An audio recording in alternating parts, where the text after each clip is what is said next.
હાલો ચાર મુચ બાર હા વિજયભાઈ નમ કાક બનાવીને એવું કરી ને તઈ કે વિજયભાઈ બધા નીકળી ગયા છે જવા.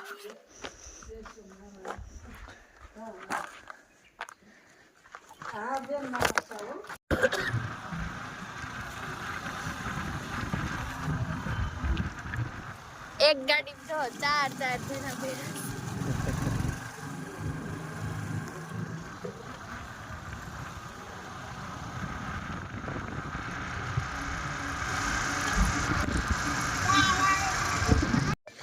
કેટલું મસ્ત મોટું ગાર્ડન છે જો. રાધી આઈલી આવે.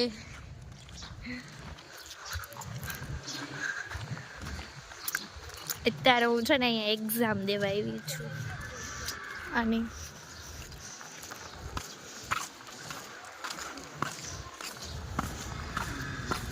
જો અહીંયા સામે બધી બસ પડી છે સ્કૂલ લઈને હોય ને. આની શાખા છે આ એસજીવીપી છે ને અમદાવાદની એની.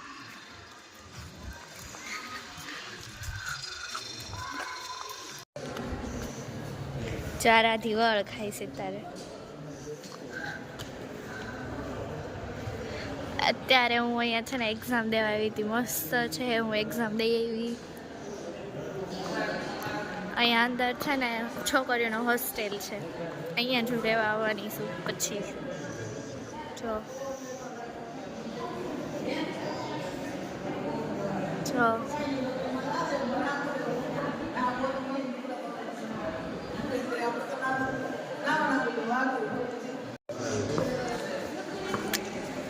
ગુજરાતનો નકશો છે. અહીંયા રહ્યું આપણું સુરત તાપી.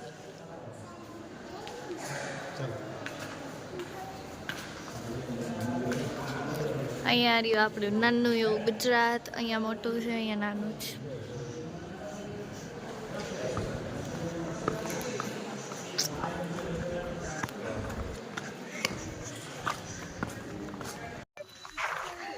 જો એક્ઝામ દઈ આવી હું.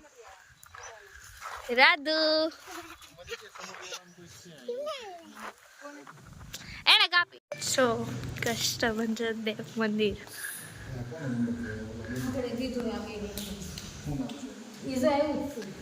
કેટલી મસ્ત મૂર્તિ છે.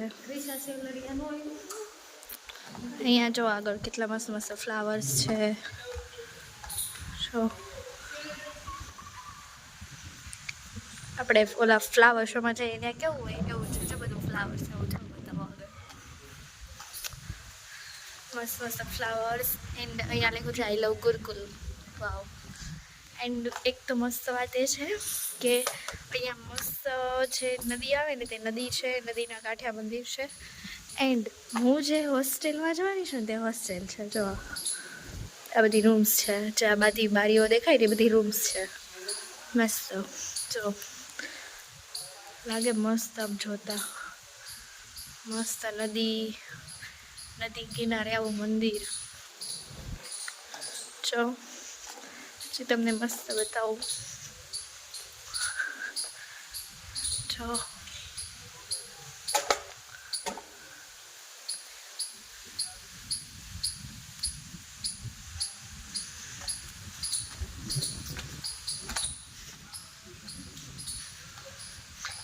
બધા જો અહીંયા બેઠા.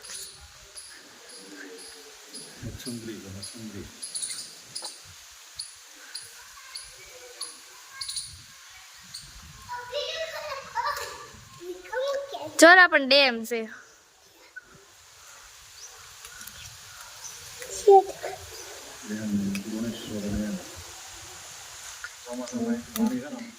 દ્રોણેશ્વર નું ડેમ છે આ.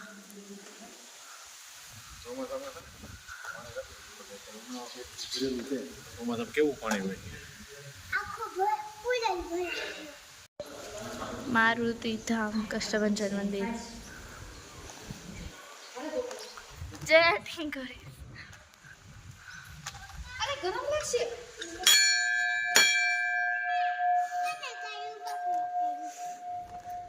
હાલ્યો કર હાલો.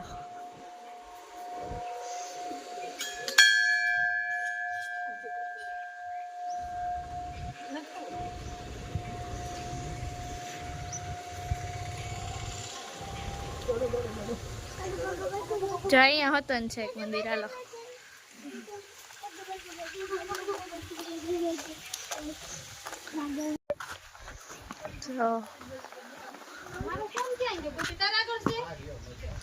જો આમ આ છે હનુમાન દાદા. તો કેટલું મસ્ત વ્યૂ છે આ બધો. આગળ છે હજી બહુ બધી વસ્તુ છે આગળ, એટલે કે બધી મૂર્તિઓ જ છે આગળ હોતું. તો જો મસ્ત ગાર્ડન છે.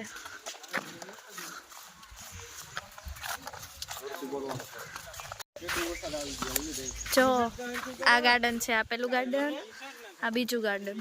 અહીંયા તો પાણી આવે છાંટે છે. આ દાદર, આ આખું મંદિર છે.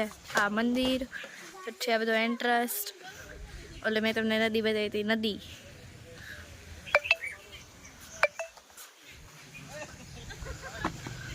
આ રોડ ના આમ કાંઠે, આમ કહીએ ને રોડની પાસે જ છે આ મંદિર. જો બધા ચાલ્યા જાય.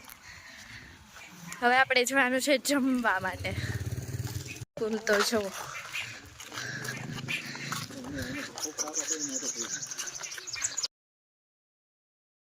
આ આખું મંદિર છે. આ SGVP છે ને એની શાખા છે ગુરુકુલની.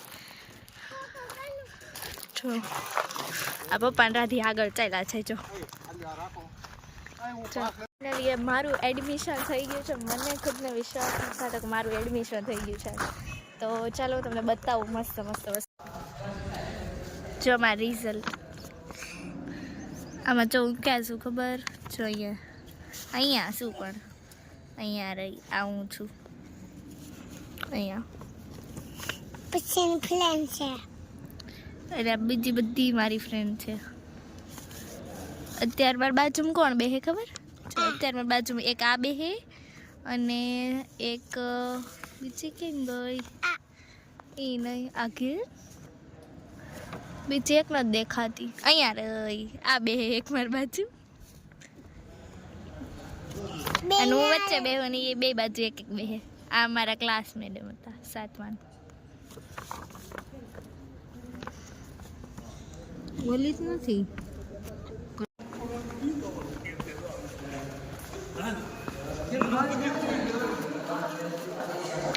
આપણે ભોજનાલયમાં જવાનું છે ત્યાં જમવા માટે. ચાલો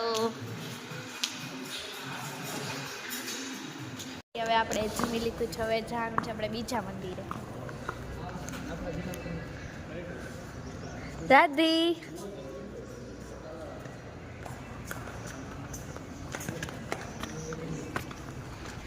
જો બધા હાલે.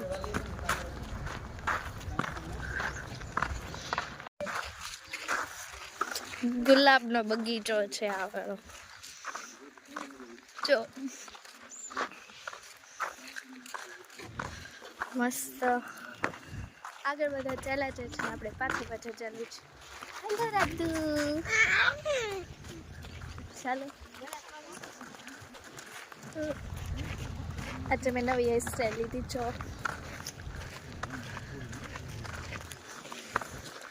ત્યારે જો અમે આ ગાડી લઈને આવ્યા છે ને એને છાયામાં પાર્ક કરી છે. તો હવે તેમાં જવાનું છે. અહીંયા નજીકમાં જ છે મંદિર. ઓલું મેં તમને ઓલું પાણી બતાવ્યું હતું ખબર છે? ત્યાં જ છે મંદિર. મસ્ત મંદિર છે. બધા કહેતા હતા કે સારું મંદિર છે, મોટું મંદિર છે. તો હવે કેવું હોય કોને ખબર. ચાલો જોઈએ પછી ખબર પડે.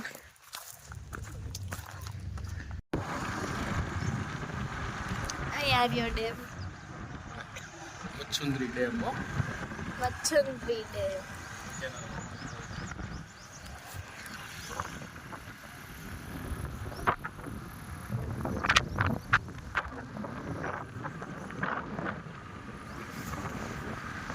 આપણે ઓલા સામેના મંદિરે જવાનું છે. આમ અમે રહ્યું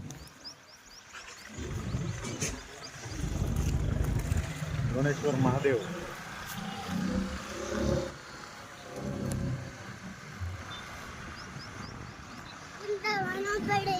તો કેટલા બધા ઘેટા છે. જો આમ અમે ભેંસ ને ઘેટા.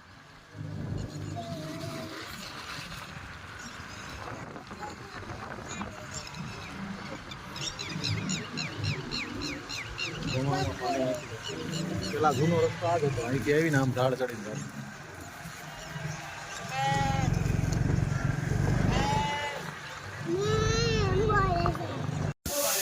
આવી ગયું મંદિર છો.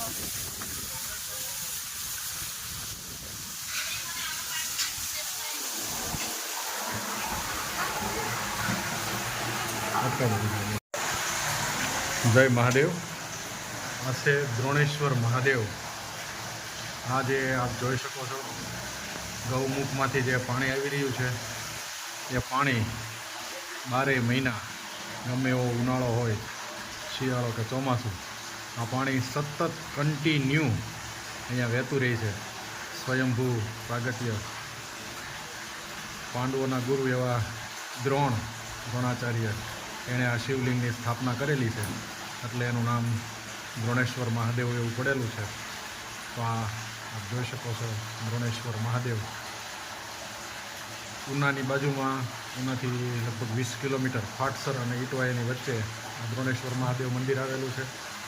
એની બાજુમાં અહીંયા SGP ગુરુકુલ દ્રોણેશ્વર એ પણ આવેલું છે. આપ આ સાઈડ આવો ગમે ત્યારે આ દર્શન કરવાનું લાવો, અવશ્ય લેવો. જય મહાદેવ. આ મંદિર છે, મંદિરમાં દર્શન કરી આવ્યા. દ્રોણેશ્વર મહાદેવનું મંદિર હતું. જો બહુ બધા સ્ટોલ છે. પછી આ ધજા અમને દાદા હતા ને એને અમને ચાંદલો.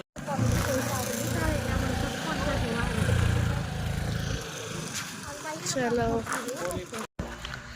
હવે અમે ફાઇનલી દ્રોણેશ્વરથી સુરત જવા માટે નીકળી ગયા છીએ. મસ્ત અત્યારે બપોરના છે ને, અત્યારે 3:30 જેવું થયું છે. અમે નીકળી ગયા છીએ. જો